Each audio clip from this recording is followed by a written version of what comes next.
najisikia kweli. Amen. Haleluya. Mungu akubariki bwana.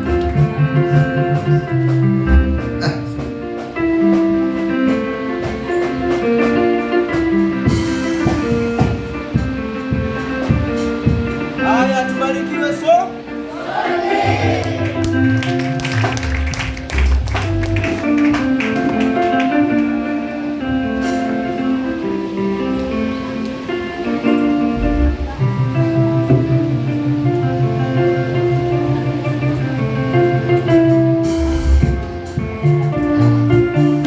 Bwana Yesu asifiwe.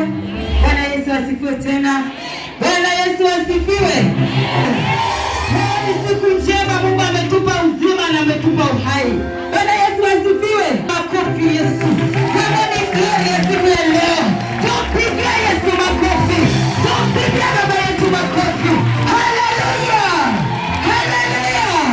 Kwa mafundisho mazuri tumejengwa na tumefunguliwa. Bwana Yesu asifiwe tena. Bwana Yesu asifiwe. Wapendwa, leo mali hapa. Leo ni siku njema. Kila siku tunasema ni siku njema. Mungu ametupa uzima na ametupa uhai. Bwana Yesu asifiwe. Wacha tukampatia Yesu sauti. Wacha tumpe sadaka ya kumpatia sauti majira haya. Mpendwa, mahali ulipo mpatie Yesu wako sauti. Kwa majira haya Baba, Mungu ametupa uzima na uhai. Ametupa uhai bure. Kuna mwenzako anatamani awe yuko kanisani, lakini uwezo hana. Labda yuko hospitalini, wala yuko ICU, ni mgonjwa. Kuna yule anatamani atakutembea, lakini Mungu hawezi. Wapendwa, uko mzima, patia Yesu sauti. Haleluya, twende moja. Bwana Yesu asifiwe.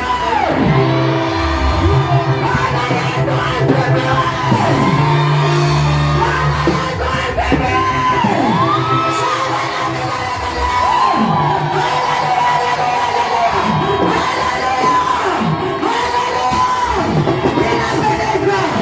Inapendeza sana.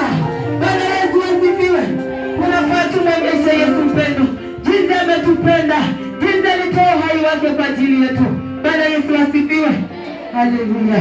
Wacha tuombe kwa ufupi kwa ajili ya mafundisho kwa ufupi. Asante Mungu Baba, Mungu Mwana, Roho Mtakatifu. Baba, niko mbele yako na nyenyekea chini ya mguu wako. Ninanyenyekea Baba nikisema ni asante, maana umenipa uzima na uhai. Hata watoto wako wote wameingia katika hekalu. Baba, umewapa nguvu na uzima. Baba, nitakaye nena nao Baba, ukanifundishe Baba yangu. Roho wako akaniongoze. Nisinene leo yangu Mungu wangu. Ni katika jina la Yesu Kristo. Baba, nimeomba tena na mwili Yesu.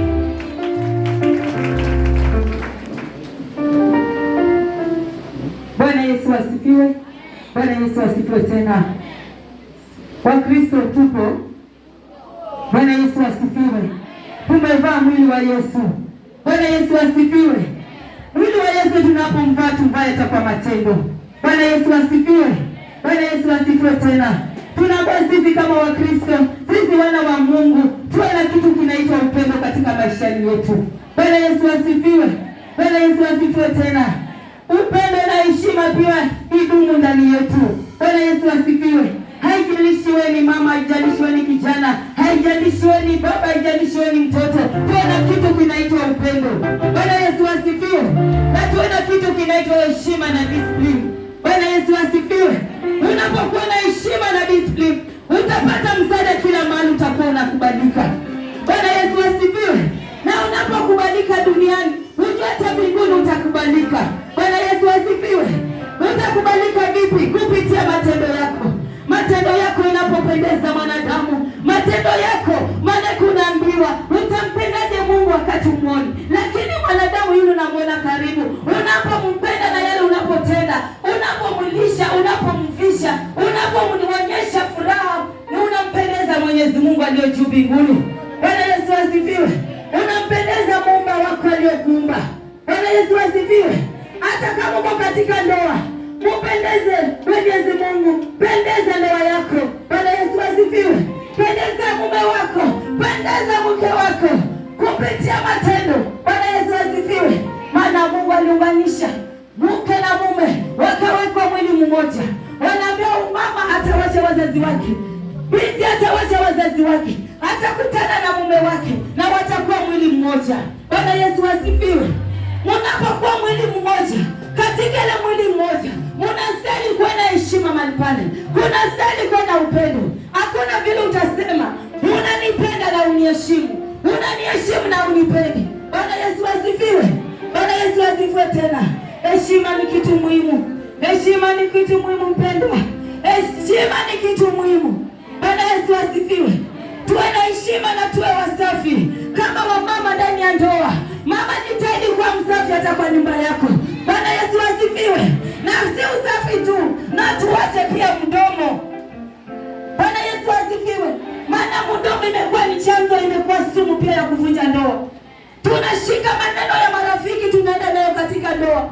Unapobeba maneno ya wanadamu, unabeba mambo ya rafiki anaitwa swaiba, unaleta kwa ndoa yako. Bwana Yesu asifiwe. Kesho siku mbili na kipande unakosa amani ndani ya ndoa yako.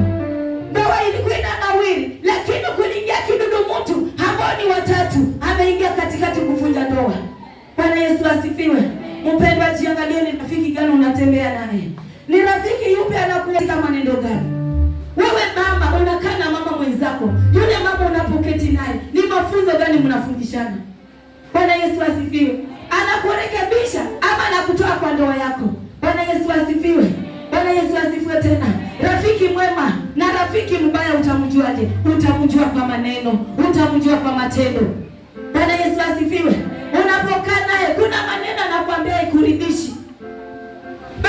Rafiki mwema ni rafiki wa kujengana, kufanya maendeleo ndani ya nyumba. Unapiga hatua. Bwana Yesu asifiwe. Kama ni mama unasema wacha niungane na wamama wenzangu, wacha tukacheze chama na tukafanye maendeleo katika nyumba yetu. Bwana Yesu asifiwe. Sio upate na vyombo, haujui kufagia nyumba, haujui kumuta nyumba, haungii hata mbinguni. Bwana Yesu asifiwe. Bwana Yesu asifiwe. Mama ulifunga kateni kwa mlango, haujui hata kateni limaliza siku ngapi haijaona maji. Bwana Yesu asifiwe. Ulisahau kateni inafuliwa. Mwanamke mchafu anaonekana hata kwa kateni yake mlangoni. Kateni imeshuta, kateni inaleta homa.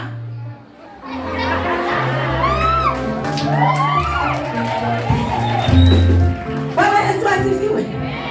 Mwanaume anapokuja akifunga mlango tu tayari kateni inatoa harufu.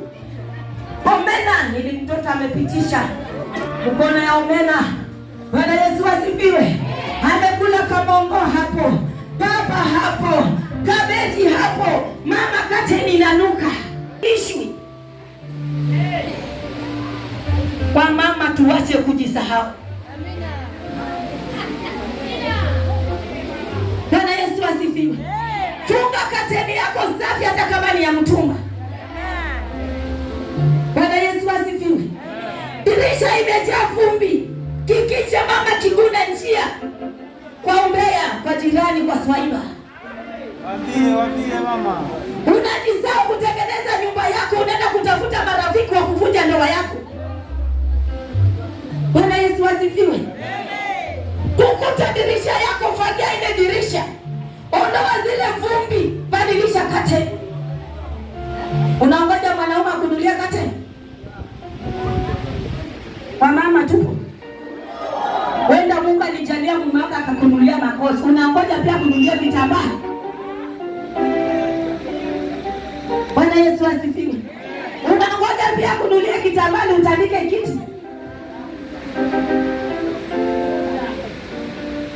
Bwana Yesu asifiwe. Ile shiti ulitandika lini? Bwana Yesu asifiwe. Pilo ulibadilisha lini?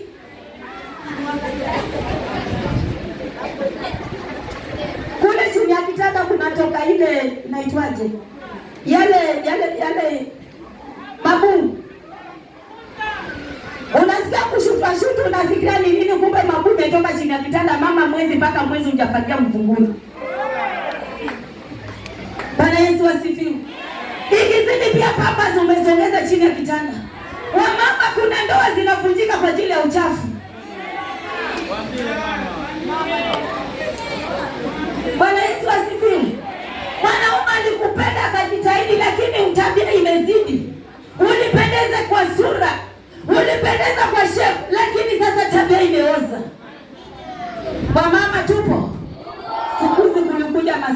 TikTok. Wamama tunashika mtandao. Mabinti wetu wanatuiga. Watoto wa kike wanashika mtandaoni. Watoto wanajisahau kuosha vyombo, wanajisahau usafi. Mama naye anakesha mtandaoni. Nyumba itafanywa usafi na nani? Hebu tuulize wamama walio mashambani wakiamuka na mtandao watalima saa ngapi? Utavuna mahindi shambani na utavuna mtandao. Wamama tunajita digital. Mabinti wetu pia wanakuja wanakuwa digital. Simu ililetwa lakini vile tunaitumia ndio tunatumia vibaya. Simu sio mbaya, inatusaidia. Maana kitabu ulikuwa hata ukipigia mtu hata kama kumefanyika jambo, mpaka uandike barua, sijui ende shuleni, sijui telegram, sijui nini. Mara utoke ukapige simu. Hata kuna wengine hawajui hizo simu zile za call box. Zile za sanduku zilikuwa ziko kila mahali.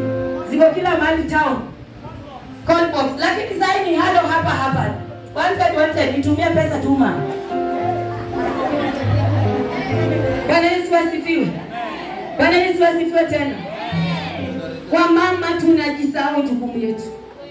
Jinsi tunatumia simu hata itakuvunjia ndoa yako.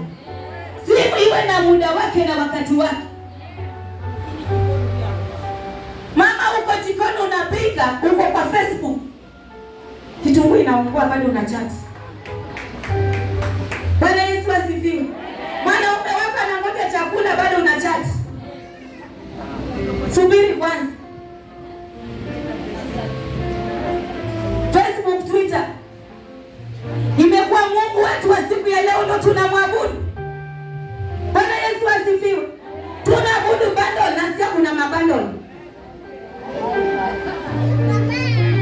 Mtu akikaa nafikiria bundle na kuchat. Je, leo ukipelekwa shambani utaenda kulima na bundle?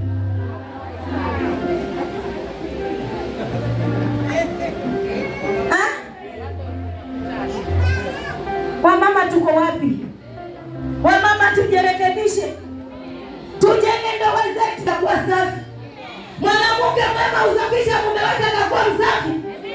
Mwanamke mwema ujitengeneza akakuwa msafi. Mwanamke mwema uangalia maneno ya kuongea na mume wake. Si kutapika maneno alafu unajiita mwanamke mwema. Nyumba imekosa amani. Wamama tumekuwa maredio kaya.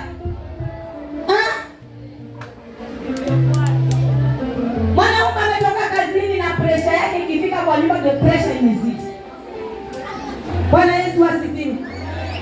Wamama tushachunguza kwa mwanaume anapoenda kazini, mambo inapoenda divorce, akija anakuja ni mkanda amevaa sura ya kazi. Ashapa sura ya kazi kabisa. Maana nafikiria sina pesa, familia yangu atakula nini? Najui atapewa jibu gani? Bwana Yesu asifiwe. Maana wakati utaambiwa mama leo usikufaulu, pesa ushapeleka kwa mwanamke wako. Ulimuona na huyu mwanamke. Lakini ulifanya kuambiwa na Swaiba bwanako kuna mwanamke mali fulani. Huyo Swaiba anakuambia wake anachungwa na nani? Wake anachungwa na nani? Yana kuchungia wako, manake asije wewe ni mwanamke mpumbavu, anataka uweke pressure ndani ya nyumba ikosi amani, nyumba iwake moto, wakati mnateja anasherekea. Kesho mume wako akienda kazini anakuuliza ilikuwaje? Wewe unamwagia nasema doli. Kumbe wewe rafiki anataka kuvunja nyumba yako. Wewe unaona ni rafiki mwema. Yale mume wako anakuambia unaona tu ni muongo. Maanake ushaambiwa. Tuache kushika maneno ya nje. Maana ujue wako ni nani na ujue rafiki yako ni nani. Huyo rafiki yako anakupa fitina, anaojifanya mwanamke rafiki mwema na kuletea umbea, mama fungasha utoke, kesho ndio wakosa kulala kwa nyumba yako. Yeye atakuwa mgeni wa kwanza hapo kwako. Anasema aliondoka mwenyewe. Bwana Yesu asifiwe. Ukisani wape siri moja wa mama. Unapokuwa kwa ndoa, ndani hiyo ndoa. Yale unapitia unaona mazito.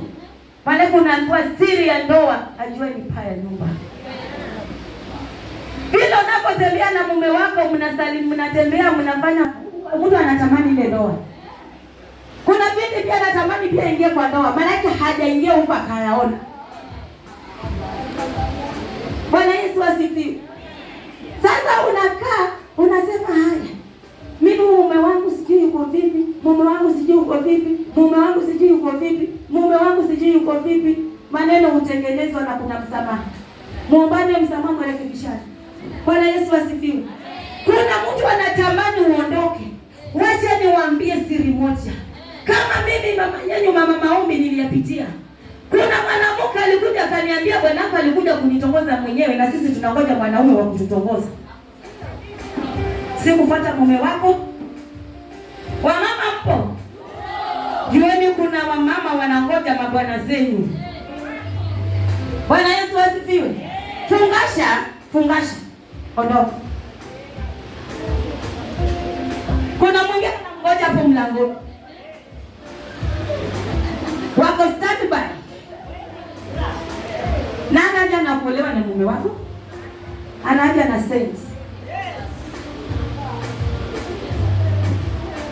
Hata nasa mume wako ili akule pesa zake, asema mjinga anaondoka, wacha sisi tukule.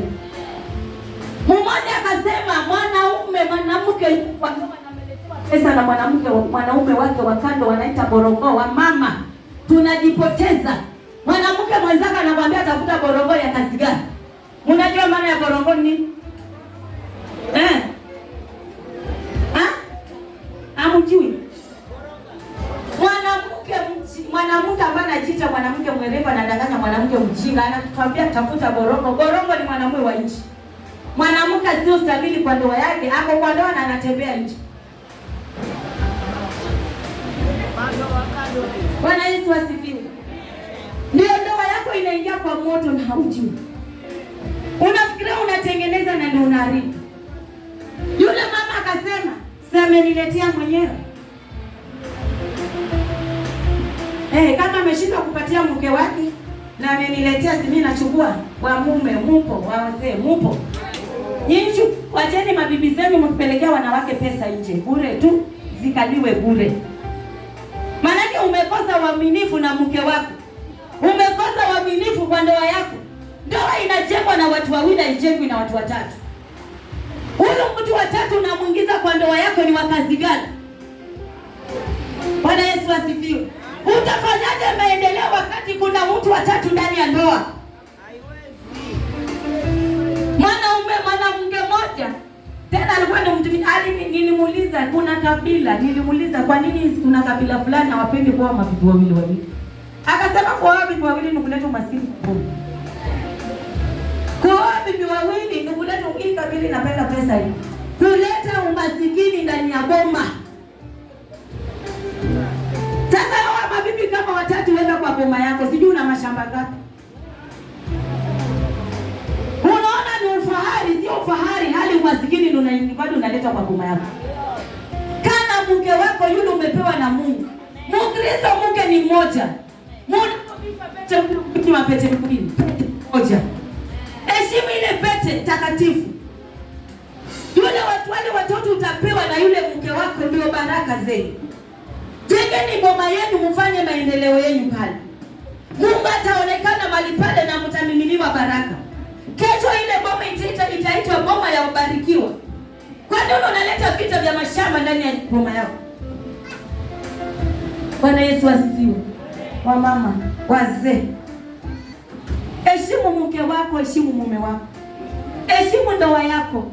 Mama, uko kwa ndoa. Wamama wangapi? Kama unajua uko kwa ndoa yako, stamili na mume wako.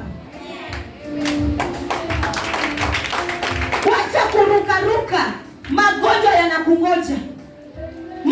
Ulikuwa utapata magonjwa lakini toka uende ukatafute mwenyewe magonjwa. Bwana Yesu. Wewe baba, vumilia na mke wako, wacha kwenda kutafuta ukimwi. Leo unaenda kutafuta ukimwi, hawa malaika kesho wanabaki na nani? Matima wanajazana duniani kwa sababu ya umalaya. Bwana Yesu asifiwe. Wale watoto wanawasubiri. Ni nini yule mke unamtafuta ili akonaye kushinda mke wako? Jiulize. Wewe mama unaenda kutafuta msiji mwanaume wa nje, siji borongo, siji nini. Nini yule mwanaume akonaye kushinda mume wako? Nini? Nini? Upendo inajenga ndoa. Upendo inaregesha amani. Upendo inajenga ndoa. Katika upendo ile ndoa itarudi upya kila siku. Lakini bila upendo ile ndoa itachakaa kila siku. Vile ilianza linazidi kuchakaa. Bwana Yesu asifiwe. Mwanaume wako sasa akikuona na kuona hatutambara.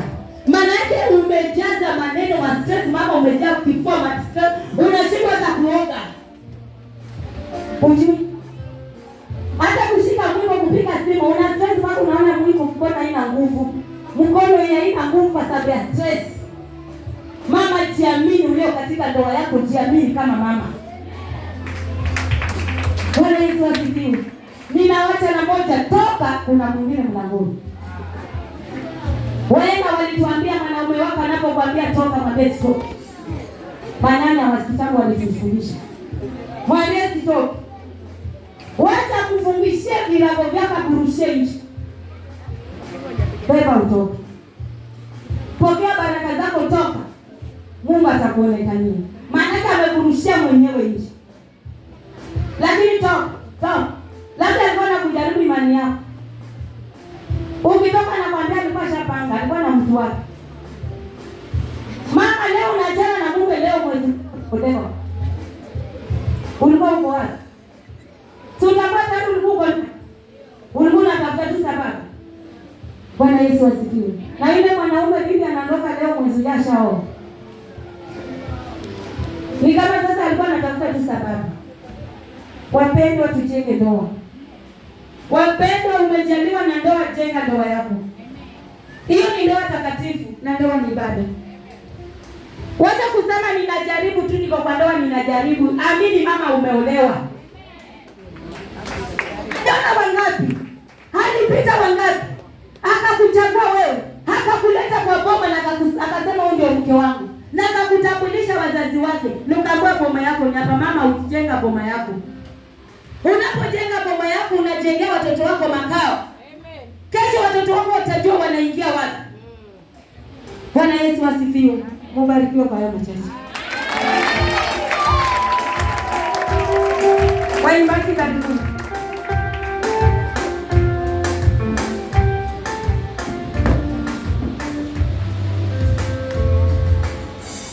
Tuenuke, tunaenda kuimba nyimbo za kuabudu. Tunapoimba nyimbo za kuabudu, tuende mbele za Mungu.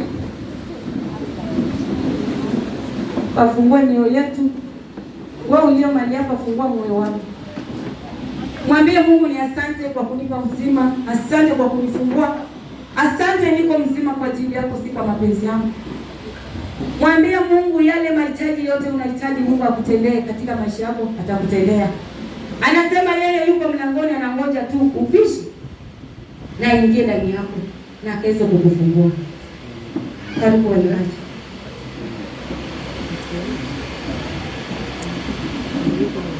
Unastahili kuabudiwa, unastahili Yesu, unastahili kuabudiwa, unastahili, unastahili kuabudiwa, unastahili Yesu, unastahili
moto linaolikana, milango likafunguka linaye. Baba, tazama Paulo na Sila walipo, kuna gereza ilifunguka.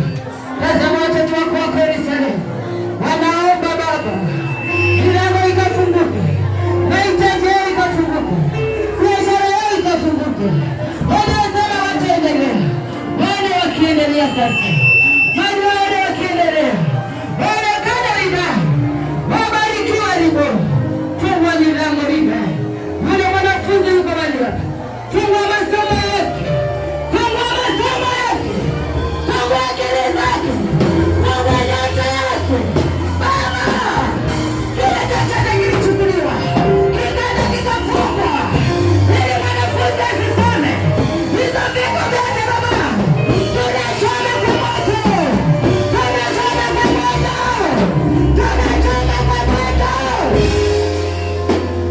Baraka zifunguke, maroho ya usingizi darasani, maroho ya magonjwa kila mara, maroho ya kisunzi yote tunasambaratisha. Mama yule analia kwa ajili ya school fees, mama yule analia kwa ajili ya kudaiwa rent, mama yule analia kwa ile mzee. Baba analia, analia. Baba, nena jambo jioni, nena jambo majirani. Baba, zungumuza jambo leo, zungumuza jambo Baba, nena jambo kwa yule mama, nena jambo moja tu, milango ikafunguke Baba. Asante Yesu.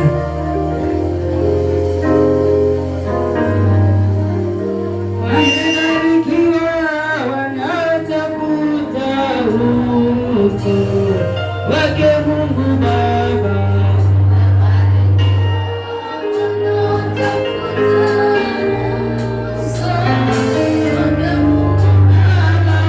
Wamebarikiwa wanaotafuta uso wake Mungu Baba.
imani Yesu.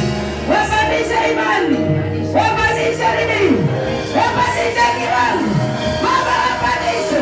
Baba wabarikiwa. Wasapatia amani. Baba niko mbele yako. Ninasema Yesu. Baba wameate Baba. Watoto wako wamenyenyekea katika madhabahu yako. Wamekuja mbele yako.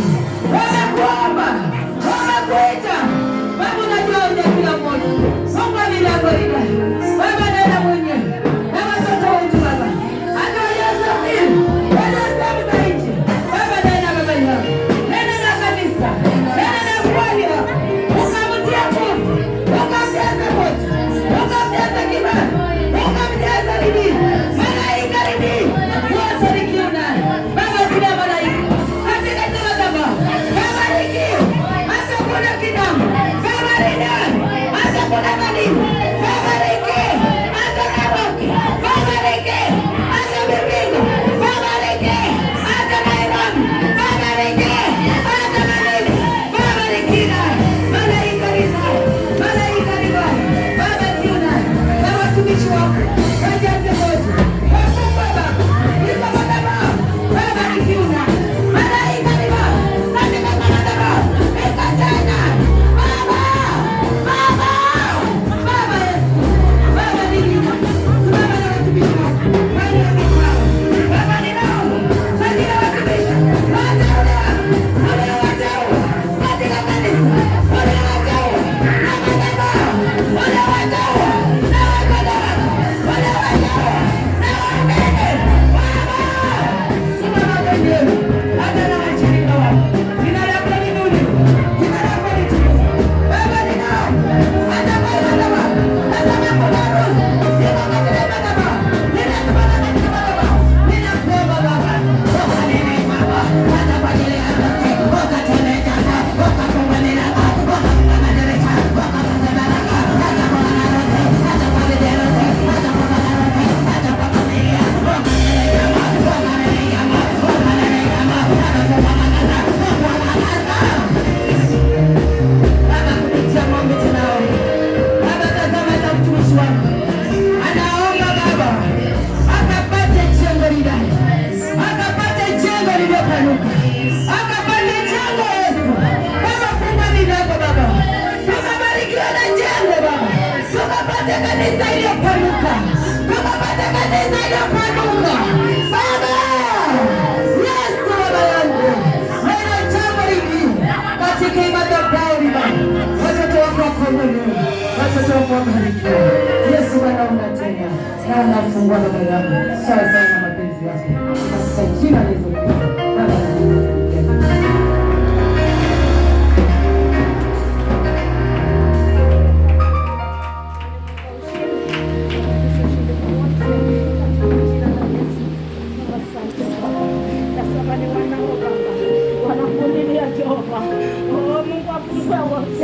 Sawa na mapenzi yako Bwana, katika jina la Yesu.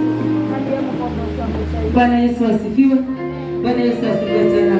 Tunazidi kushukuru Mungu kwa vipindi vyote vimepita mahali hapa na kuna vipindi bado vinaendelea za kumpendeza Mungu. Bwana Yesu asifiwe. Wacha nikakaribishe mtumishi wa Mungu. Aje tulishe neno wala si mwingine Pastor John Abel. Karibu mtumishi wa Mungu.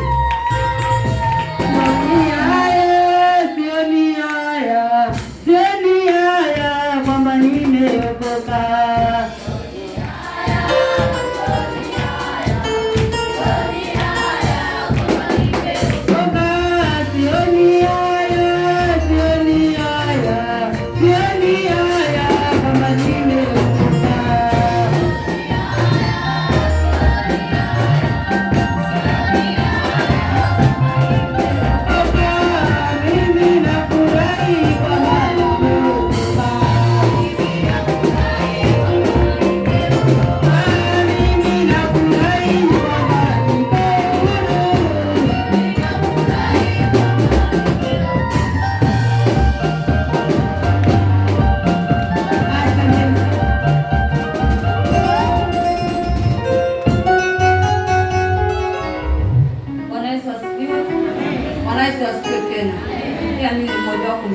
Amen.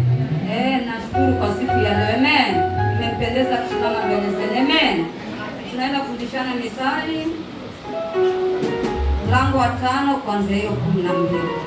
Mithali mlango wa 5 kuanzia hiyo 12.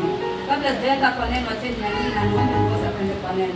Asante Mungu wangu mwenye nguvu na mwenye uwezo. Baba tunashukuru zako kusema ni asante leo. Asante kwa siku ya leo ndio umekuwa mwema umetuongoza leo. Tangu ibada ya morning glory mpaka sasa hivi leo. Tazama nimesimama katika madhabahu leo naenda kunena na neno lako leo. Mungu wangu naomba ukashike ndani yangu leo ukanitakase. Ukanitakase Mungu wangu na ukanitakase na damu. Mungu wangu shuka ukaniongoza. Napenda kusema Mungu wangu sema mambo yangu lakini kwa sema ya roho. Mungu wangu onekana kwa kila mmoja ambaye ameingia hapa leo. Bariki neno lako leo, bariki kila mmoja. Napenda kwanza asante na wewe na nimaliza vema sifa zote na utukufu wako katika jina la Yesu Kristo naomba kushukuru.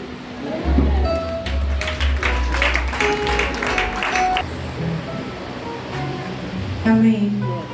Kitabu ni cha Mithali 5 kuanzia mstari wa 12 inasema, ukasema jinsi nilivyochukia maonyo. Amen. Kuna watu wanasema mambo kama amen. Maisha yameharibikia kwa sababu alikataa maonyo. Amen. Wakati unaonywa mama, inatakana uonyeke. Amen. Hata kama ndani ya nyumba mzee akikuonya, mzee anakurekebisha. Amen. Si kwamba anakuonya akupende. Amen. Mtu ambaye anaonya ni mtu ambaye anapenda. Amen. Kwa hivyo wakati tunaonya tunatakana tukubaliane nayo maonyo. Amen. Hata kwa nyumba ya Mungu ndivyo hivyo. Amen. Wakati unaonya Mungu anakupenda. Amen. Ukikataa kuonya, hakika kama ulikuwa mhuduma, hata hiyo huduma itaondoka. Amen.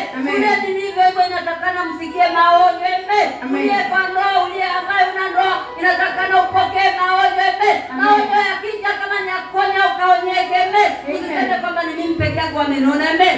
Amenona na nini? Amen. Inatakana ukubaliane nayo maonyo. Amen. Usikatae maonyo. Amen. Kwa maana ambayo kwa ndoa watu tunajikia sana kuonya. Amen. Kama mtu anaonya, unaona anachukua maliporo anakunganya anataka kwenda kwa Amen.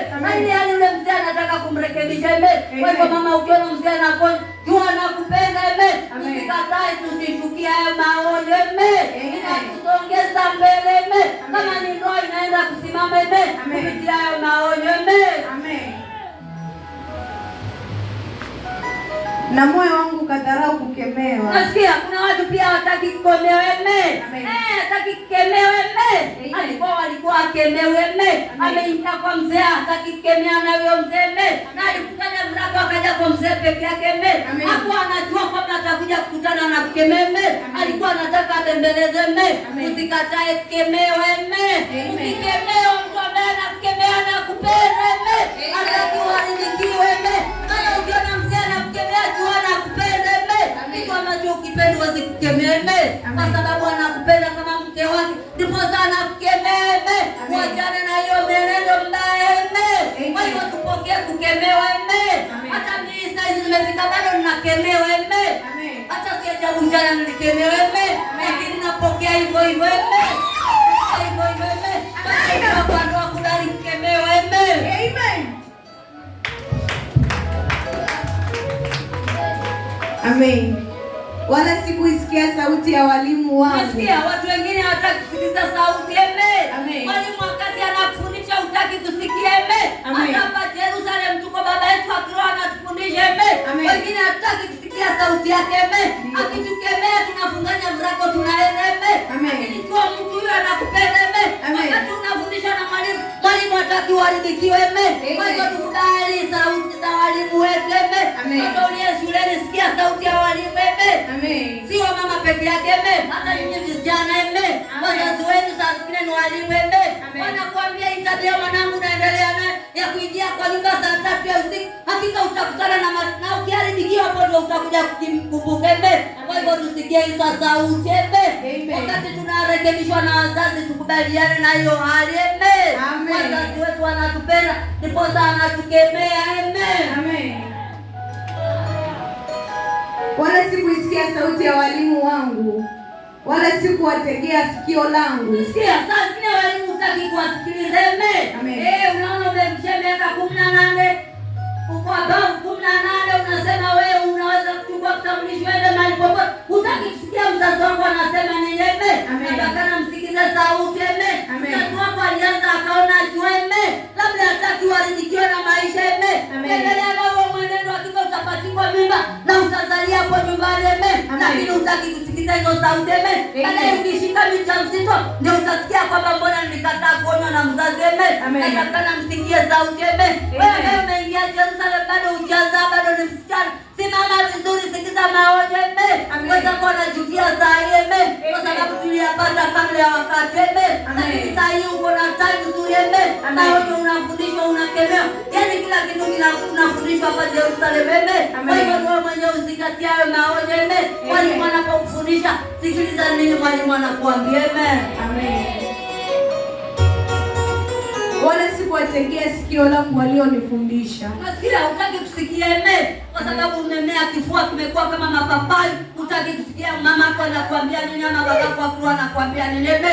Unajiona ni wewe eme. Wakati ukienda ukidungwa na mimba ndio unarudi hapa Jerusalem. Unatuletea kamtoto kadogo unataka tukachakia hapa eme. Sikiliza maonyo eme. Kama ni kuingia kwa ndoa, ingia kwa ndoa ukiwa mtakatifu eme. Wacha kuambia magari ambayo ni kweli eme. Amen. Nalikuwa karibu na kuingia katika maovu yote. Unasikia? Sasa sio uko karibu kuingia katika maovu yote. Amen. Lakini kupitia kule kukemewa na kuonywa, hayo maovu kaepukana na eme. Amen. Kwa natakana usikize yale maovu ambayo unaona eme. Sasa unaingia kwa maovu tu eme. Bila wewe mwenyewe kujua eme. Sasa mimba inaingia kabla mwenyewe kujua hii siku ya kuingia mimba eme. Lakini usikize hayo maovu, hakika utaepukana na hizo mimba za mapema eme. Amen.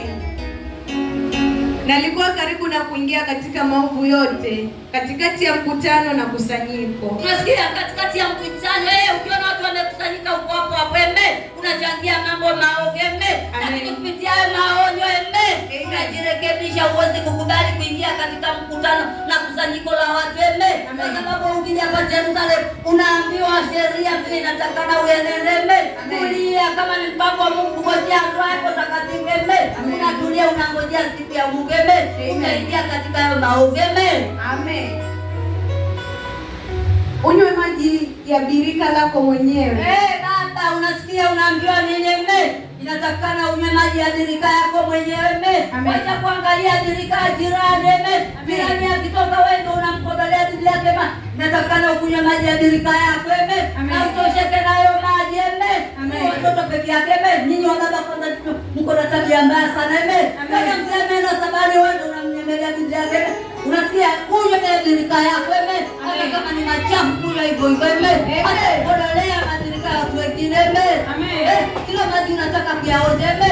Maji ya rahani unataka kuoje. Maji ya salama unataka kuoje. Ya marere unataka kuoje. Ya kisima bora unataka kuoje. Hata smart pool pia unataka. Acha kunywa yako mwenyewe.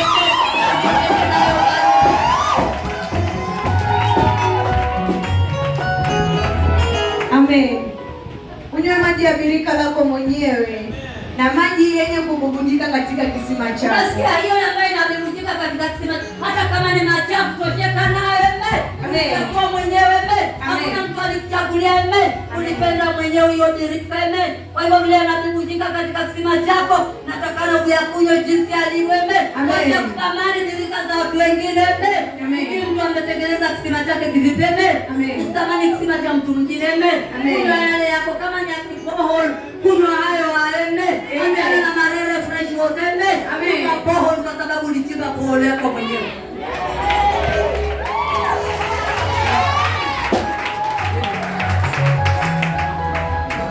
Amen.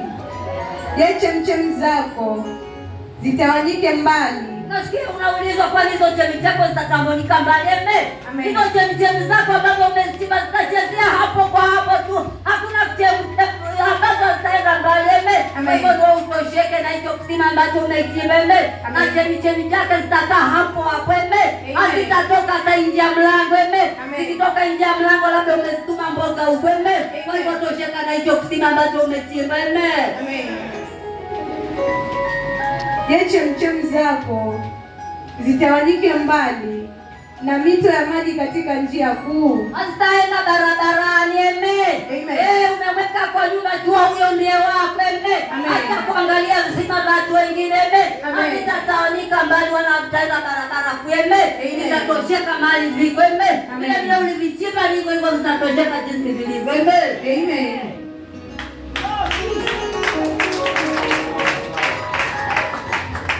Amen. Yawe yako mwenyewe peke yako. Nasikia unakaa hiyo Biblia imesema amen. Nataka ununue Biblia uende uangalie. Yawe peke yako amen.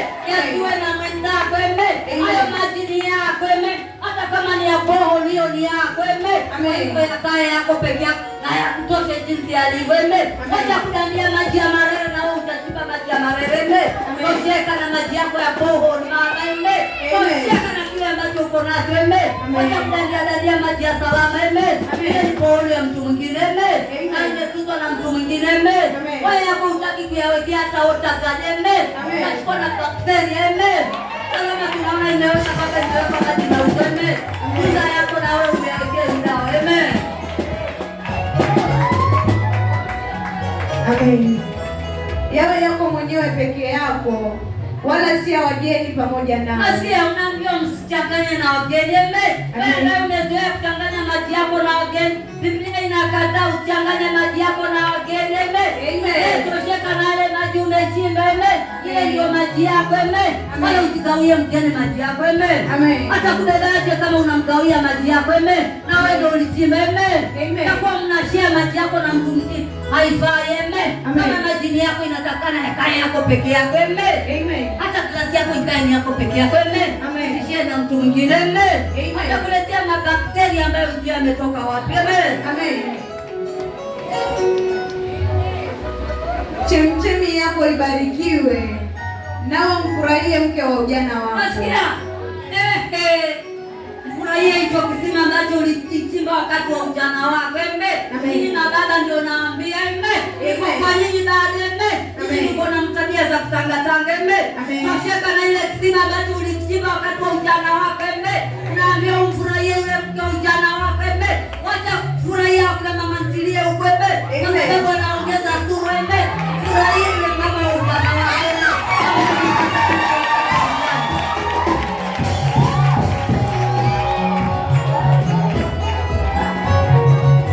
Amen.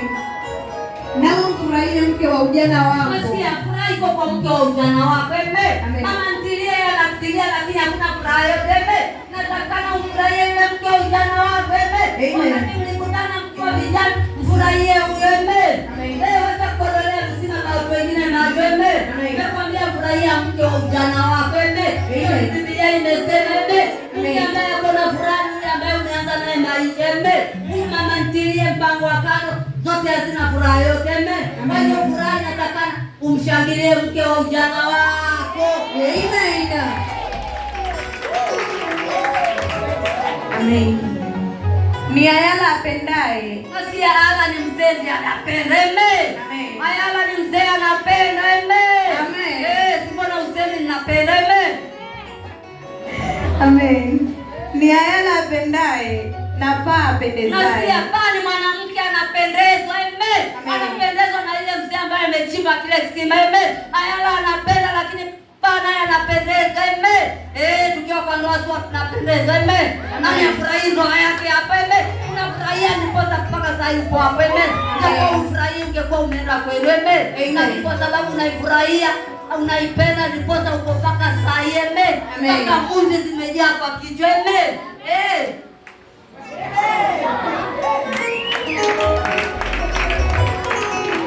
Amen. Maziwa yake ya kutosha siku zote. Maziwa unakanywa amen.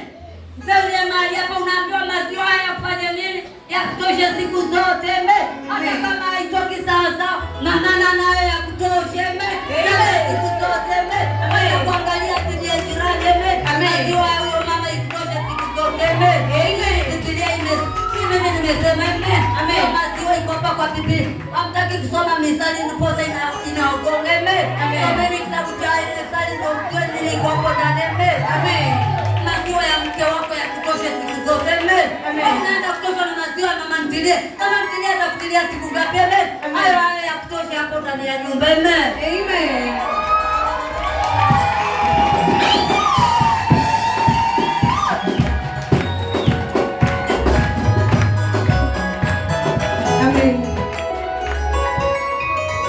Maziwa yake ya kutosha siku zote. Nasikia hiyo maziwa ikutoshe. Baba tosheka amen. Ni mwembamba ni mnono tosheka jinsi alivyo amen. Hata mwenye hakuna mtu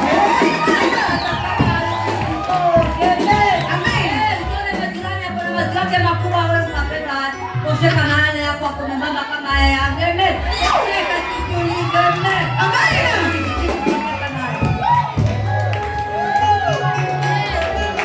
Amen. Na kwa upendo wake mshangilie daima. Unasikia, ukiwa na upendo utakuwa unamshangilia daima. Amen. Hakuna siku utaona bibi yako amezeeka. Amen. Wala amechakaa. Amen. Utakuwa unamshangilia. Amen. Utakuwa unamshangilia hata kama utaki kusema. Huyo bibi utakuwa unamshangilia kila siku. Amen. Mbele na utakuwa mnashangiliana. Amen. Mnazeeka mnazeeka nyote. Amen. Hakuna mtu anamwona mwenzake makosa. Amen. Wote mmefanana pale kwa nyumba. Amen. Utakuwa mnafurahiana. Amen.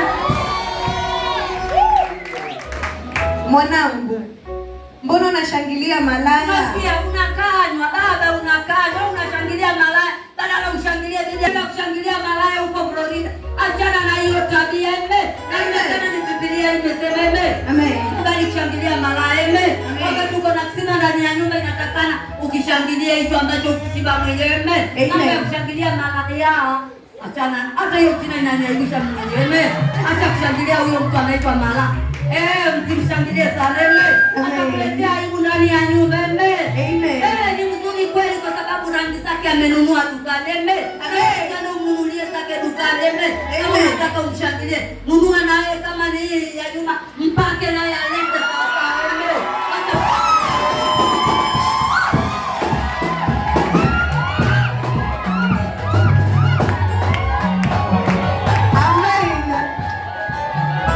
Mwanangu, mbona unashangilia kifua cha mgeni? Nasikia hivyo ni maonyo, hayo yote ni maonyo. Ukiendana na hii Biblia hakika hata ukipita pale mbele, utashangilia malaya ama kukumbatia kifua cha mgeni. Utakumbatia kifua cha mgeni. Umetoka kazini umepata 200. Unakuja unakumbatia kifua cha mgeni. Hiyo 200 imechukuliwa yote. Ukienda kwa nyumba unatoa pochi iko na makaratasi peke yake. Sasa watu watakula wewe hapo ndani ya nyumba. Wakati umetoka kushangilia mgeni wewe, wacha hiyo tabia kumbatia wageni. Ukiangalie jinsi tulivyo. Tumeokoka hakika inatakikana utosheke na kile kisima kwa ndani ya nyumba yako. Kumbatia vifua ambazo pia achana nazo. Nakuletea typhoid bure kwa nyumba. Unainuka ukinuka kama baki kwa kweme. Unaanza kushangilia watu design. Na utosheke na kile kitu ambacho kwa. Amen. Kwa maana njia za wanadamu zimbele za macho ya Bwana. Nasikia hata umfiche Mungu, huwezi kumficha Mungu. Huyo mwanamke uko naye ndani ya nyumba utamficha, lakini Mungu atakuona nini umefanya. Umekuja ukatoa 200 pale feri, umeambiwa hivi umetoa, lakini kwa nyumba watoto wanalala njaa. Ndio Mungu anakuona. Usifikirie Mungu akuone. Kwa sababu ya kukumbatia vifua za watu wengine. Nataka kama ni kukumbatia vifua, kumbatia kile chako cha halali. Kwa nini halali kinashika gani kukumbatia? Na ni chako, hakuna mtu atakuuliza. Lakini kukumbatia kifua cha mgeni hata kama ni neko, hakika nitakupiga na rungu ya sawa sawa.